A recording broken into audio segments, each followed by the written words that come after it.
ദൃശ്യം എന്ന സിനിമയിലെ ചില ലോജിക്കില്ലായ്മകളാണ് ഈ വീഡിയോയിൽ പരാമർശിക്കുന്നത്. സ്പോയിലറുകൾ ഉണ്ടായേക്കാം. ആദ്യമേ പറയട്ടെ, സിനിമ എന്നത് സംവിധായകന്റെ പൂർണ്ണ സ്വാതന്ത്ര്യത്തിലും താൽപര്യത്തിലും നിർമ്മിക്കപ്പെടുന്നവയാണ്. ലോജിക് നിർബന്ധമായും പാലിക്കണമെന്ന് ഒരു നിയമമോ വ്യവസ്ഥയോ ഇല്ല. ഈ സിനിമയുടെ സംവിധായകൻ ജീത്തു ജോസഫ് ഒരു ബ്രില്യന്റ് സംവിധായകനാണ് എന്നതിൽ ഒരു സംശയവും ഇല്ല. സിനിമ വളരെ മികച്ച രീതിയിൽ തന്നെ എടുത്തിട്ടുണ്ട്. സിനിമ തീരുന്നതുവരെയും തീർന്നതിനു ശേഷവും പ്രേക്ഷകരെ ത്രില്ലടിപ്പിച്ച ഒരു സിനിമയാണ് ദൃശ്യം പാർട്ട് 1 ആൻഡ് പാർട്ട് 2. ഇത് തീർത്തും ഒരു വിലയിരുത്തൽ മാത്രമാണ്. തെറ്റുകൾ സംഭവിക്കാം. ഈ വീഡിയോ ഒരു എന്റർടൈൻമെന്റായി മാത്രം എടുക്കുക. ഇനി ലോജിക്കില്ലായ്മയിലേക്ക് കടക്കാം. ദൃശ്യം സിനിമയുടെ ആദ്യ ഭാഗത്ത് ജോർജ് കുട്ടി വരുണിന്റെ കാർ ഒരു ക്വാറിയിൽ ഉപേക്ഷിക്കുന്ന ഒരു രംഗമുണ്ട്. എന്നാൽ ഇത് ആരും തന്നെ കാണുകയോ ഇവിടെ ചുറ്റിപ്പറ്റിയുള്ള CCTV ഫൂട്ടേജ് പോലീസ് പരിശോധിക്കുകയോ ചെയ്യുന്നില്ല. ജോർജ് കുട്ടി ഒരുപാട് സമയം ഇവിടെ ചിലവഴിക്കുന്നുമുണ്ട്. ഇത് തികച്ചും അൺലോജിക്കലായി തോന്നി. ഒരാൾ ആ സൈറ്റിലേക്ക് വരുന്നതായി കാണിക്കുന്നുണ്ടെങ്കിലും ജോർജ് കുട്ടി കാർ നിക്ഷേപിച്ചോ, ഞാൻ ഒന്നും നോക്കുന്നില്ല എന്ന് തോന്നിപ്പിക്കും വിധം ഒരാൾ വന്നു പുറം തിരിഞ്ഞു നിൽക്കുന്നത് സിനിമയിൽ കാണിച്ചിട്ടുണ്ട്. അത് തീർത്തും നാടകീയമായി പോയി. അടുത്തതായി, ജോർജ് കുട്ടിയുടെ വീടിന്റെ അയൽപക്കത്ത് ഷാഡോ പോലീസ് ഏകദേശം 2 വർഷത്തോളം ഒരു വീട് വാടകയ്ക്കെടുത്ത് ജോർജ് കുട്ടിയെയും കുടുംബത്തെയും നിരീക്ഷിക്കുന്നതായി സിനിമയിൽ കാണിക്കുന്നു.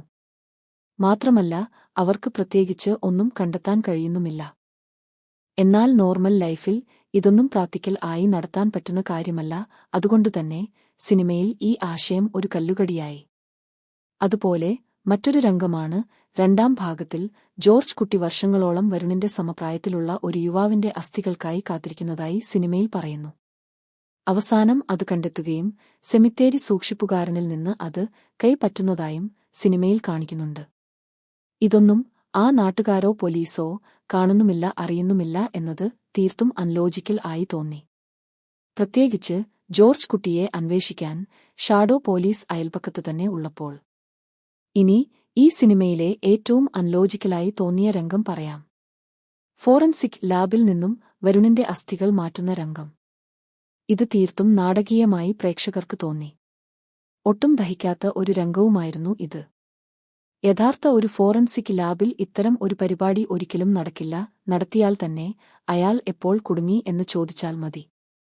പക്ഷേ സിനിമയിൽ നമ്മുടെ ജോർജ് കുട്ടി വളരെ കൂളായി അസ്ഥികൾ മാറ്റുകയും രക്ഷപ്പെടുകയും ചെയ്യുന്നു.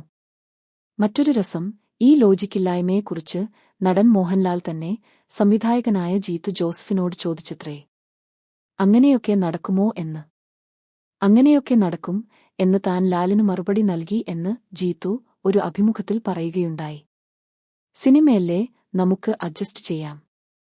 പിന്നെ മറ്റൊരു സീനിൽ സിനിമയുടെ അവസാന ഭാഗത്ത് ജോർജ് കുട്ടി വരുണിന്റെ അസ്ഥി അന്ത്യകർമ്മങ്ങൾക്കായി വരുൺ പ്രഭാകരന്റെ കുടുംബത്തിനു നൽകുന്നുണ്ട്.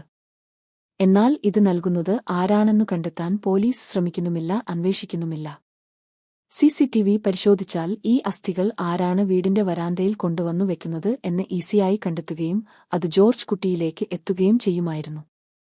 എന്നാൽ അയാളെ പിടിക്കാനുള്ള ഈ ഒരു ഓപ്പൺ ചാൻസിനെക്കുറിച്ച് സിനിമയിൽ ഒന്നും തന്നെ പറയുന്നില്ല.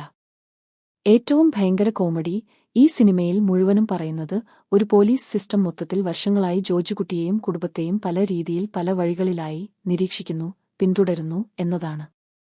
പക്ഷേ ജോർജ് കുട്ടി ഈ കാട്ടിക്കൂട്ടുന്നതൊന്നും അവർക്ക് കണ്ടെത്താനും കഴിയുന്നില്ല, കാണാനും കഴിയുന്നില്ല. കണ്ടാൽ പിന്നെ സിനിമ ഇല്ല എന്നത് മറ്റൊരു കാര്യം. എനിവേ, സിനിമയുടെ അവതരണ ശൈലിയും മോഹൻലാലിന്റെ തന്മയത്വത്തോടെയുള്ള അഭിനയവും പ്രേക്ഷകരെ ഒരുപാട് ത്രില്ലടിപ്പിച്ചു പിടിച്ചിരുത്തി. ഇനി ദൃശ്യം 3-ക്കായി പ്രേക്ഷകർ വളരെ പ്രതീക്ഷയോടെ കാത്തിരിക്കുന്നു. ഈ വീഡിയോ നിങ്ങൾക്കിഷ്ടപ്പെട്ടാൽ ദയവായി ലൈക്ക് ചെയ്യാനും ചാനൽ സബ്സ്ക്രൈബ് ചെയ്യാനും പ്രിയ കൂട്ടുകാർ മറക്കരുത്. Thanks for watching. Scene decode.